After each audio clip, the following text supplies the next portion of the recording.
Hi guys! So, usapang skincare tayo ngayon. So, makikita nyo dyan sa video ko yung sobrang pamumula ng mukha ko. Actually, may nagamit akong toner na napaka-tapang niya. One night ko lang siyang nagamit. Tapos, ganun na yung naging epekto nung toner na yun. So, di ba nakakatakot? Na-try nyo na ba yun guys? Na gumamit kayo sa mukha nyo ng isang product. Tapos, sobrang, pangit nung naging resulta.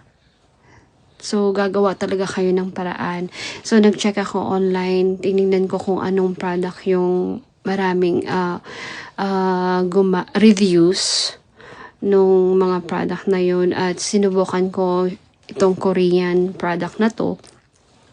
Tapos, isang set siya. So, set siya na meron siyang facial wash, meron siyang toner, serum, at saka soothing cream.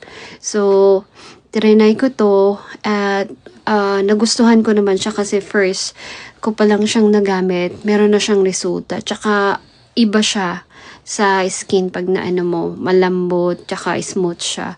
So, sa tingin ko, maganda talaga to. Kaya, try nyo din kasi maganda naman yung nangyari sa mukha ko. Anyways.